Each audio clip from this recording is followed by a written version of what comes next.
Hi guys, welcome to my YouTube channel. Thank you for staying with me. For my returning subscribers, I say thank you. For my new subscribers, I say welcome to my YouTube channel. My name is Daramala Damilola. In this space, we talk about everything and everything. We give all the awesome content. I talk about my journey into nursing, how I migrated to the United Kingdom and became a Band 5 nurse, how I navigate as a mom, as a wife, my day to day. It's a whole lot. And I hope as you come on this journey with me, you enjoy every moment of it. Thank you for coming with me on this journey. On today's episode, I'm going to be talking about what did I bring into the UK when I was coming to the UK. So I will start off by saying after I got in my visa and I moved into and I was ready to come into the UK, I decided to go for shopping. There was this checklist that was going viral, and everybody was saying, "Oh, that's the checklist. You need to use the checklist to come to purchase the things you need to bring into the UK." There are a lot of school of thoughts. I'll tell you guys. You see, some people would say, "I will start with the clothing." Some people would say, "Don't bring clothes into the UK. Bring a lot of food. Bring a lot of food. Don't bring clothes into the UK." Well, it varies. It differs. For some, it might be maybe what's their usual back in their own country might not really, you know, work out well here in this in the UK. For starters, I will say, if you're coming into the UK and you want to pack anything, please pack your casual clothes, pack your usual clothes. You might not pack the whole wardrobe, you might not pack everything you have, but I think you should pack what you would still wear regularly. If you wear your jeans trousers, your cardigan, your pullovers, your round neck t-shirts and everything like that, you could still bring them because you would need them anyway. And again, another thing is, it depends on the weather, the time you're coming into the country, the season, for UK it's seasonal wear. What you're wearing in winter, definitely you can't wear it in the summer. What you're wearing in summer, you can't wear it in the winter. But what I believe, for someone that's just coming newly into the country, whereby you do not know what to expect and how your body will react, I'll say bring in your regular clothes.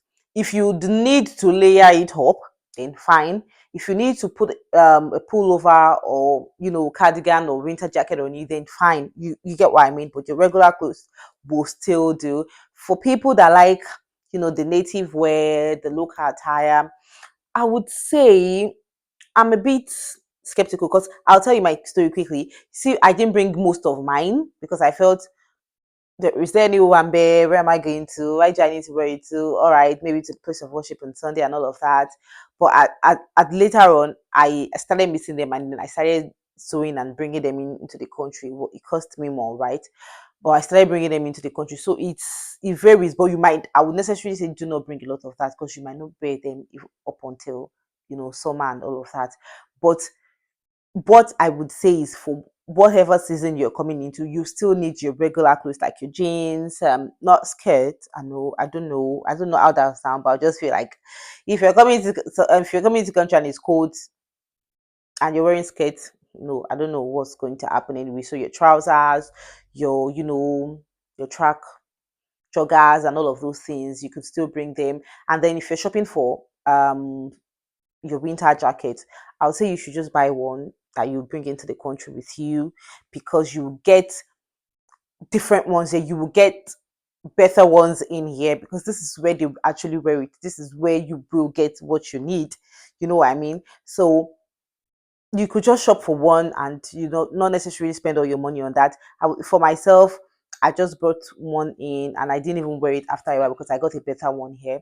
And then I bought sneakers back from my home country, and then I realized it was load, because I think the very next day I went into Primark, and then I I I I I found the lightest sneakers I'd ever seen in my life. It was so light, and I realized, oh god, I brought in load, like it was it was so heavy. I had to discard them and get new sets from him. So, like I said, it varies. It depends. It depends. But for whatever it is, just because before you start going around and start shopping to get what you really like, what you're comfortable in, it might take a while. You know what I mean? But you just, because if you do not bring your clothes and then you just go around shop for the things you can see. You get what I mean? So I feel you should just bring in whatever you're comfortable with, and you'd flow from there. Then and then I'll go on to talk about food stuff. You know, a lot of controversies too on that, to say yeah, bring food, Pav, that's always the anthem and the mantra. Bring food, bring food, bring food. So basically I would say for me that was what I was carrying on my head at that time. Say, oh, bring food, bring food, bring food. And then at the end of the day, I bought I packed a lot of food stuff, my 46 kg. So let me tell you what I did. At the end of the day, I realized my luggage was more than 46 kg. What had happened? I had bought jam in a glass, jam in like a bottle, now, glass bottle, like heavy. Choquitos, that's this chocolate themed spread you can put on your bread and all of that. Bama, butter, those they were quite heavy, and I didn't know. I was just about this and that, and rice, this, that. I know, because at that time I felt oh, I'm going into a country I don't know anything. I don't know anything yet, and I for the next 1 month, while I'm trying to settle in, I don't want to buy anything. I don't want to lack anything. I don't want to miss home. I know, right? But I'll say those things. I bought conflicts. Sorry, I bought rolls of conflicts. And at this point, I buy my conflicts, like a whole box of conflicts, for less than 75 pence. You know what I mean? You wouldn't know anyway because you're coming to the country newly. But I would say, if you ask me, I'll tell you for free to say, bring in more of your local dishes, more of your local ingredients, like something to make your local dishes, like ingredients to make your local dishes. You know, some people that like locust beans, ogiri, melon, all those things, dry fish, crayfish, whatever you can lay your hands on. Those ones will cost you a fortune if you're trying to get them from the African store. Yeah, so if you have the opportunity to bring them in, why not bring them in? But you see things like butter, milk, cornflakes, you get them here, not so bad. I could give you some stores you would get them, and you could go walk into, once you come into the UK and you feel you're settled a day or two or three, you can walk into Tesco's and you get them, walk into Aldi, walk into what's it called, various shopping malls. You get you will get them for like cheap price. I know you feel, well, coming into the UK and I'm beginning to spend money already. I don't want to spend anything. Well, if that's the case, you can still bring a supply that would last you maybe for about a week, but I feel you will get them because you would want to go shopping. The very next day I came in, with the way I was all over the place saying, oh, I'm not going to buy anything for the next 1 month. I tell you, I went out the very next day I came into the UK, and I went to Tesco's and I bought the same things that I already bought, like the same things I already have. Because why can't I? I feel like, oh, this is a UK one and it looks like it's cheaper. So everything you find them here. I buy my sanding in sunflower oil for about 50 pence. I buy my like I said, I buy my conflicts, a whole box of it for like 670 pence or so. Rice seeds, what you want. What do you want? You get everything. You get tomato paste. There's this box of tomato, very lovely box of tomato I usually get from Tesco's. I'm trying to remember the name. I'm trying to remember the name. It's growers tomato paste. I don't know. People in the UK might have come across it in Tesco. It's like a box. It's a box of tomato paste. It's quite okay. I think it's about 40 pence or 35 pence. It's really nice for a tomato paste and all of that. So you will get all of these things, but I feel the things that would cost you more going to the African store to get are the things that you should prioritize more. You know what I mean? You know what you like, you know what you want, and you can prioritize on that. But you see the things necessary like provisions, you will get them here. I know a lot of people would have had people closer to them. Like if I had someone close to me coming to the UK, I'd say, oh, do this is what you should do.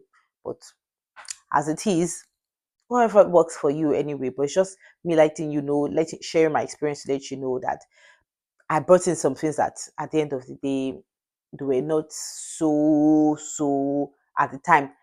The The sachet milk, the powder milk I had bought in stayed with me for like 6 months to 8 months, and I didn't even use it because I was buying the liquid milk and it was really good because I just had to pour it into my cereal, pour it into my tea, pour it into this. It was it really went well.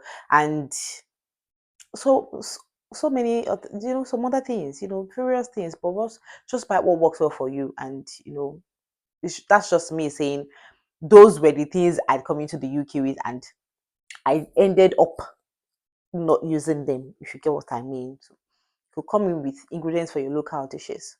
Yes, you would get rice here, basmati, regular rice, everything. I came into the UK and I switched from my regular rice to basmati rice because I can. You see all these things, you will get them here, oats and this and that. Some people say, oh, they don't like the noodles here. Fine. Yeah, I can tell you that, oh, the noodles you can bring in, if you enjoy eating noodles, you can bring in your own noodles because you see what you will get in the UK might not be what you are so used to, except you go into the African stores to get all of these things and it costs a fortune there, if you know what I mean. If you have the opportunity, you can bring them in.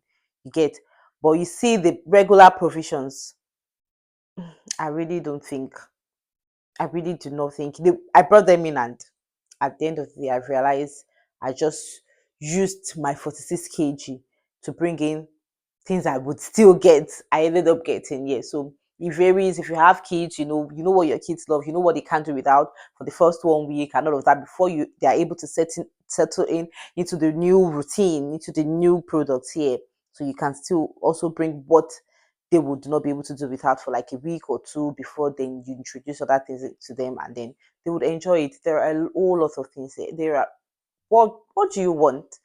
I got to the UK and I found out that this is my favorite chocolate, Bounty. Does not cost a ham and a leg.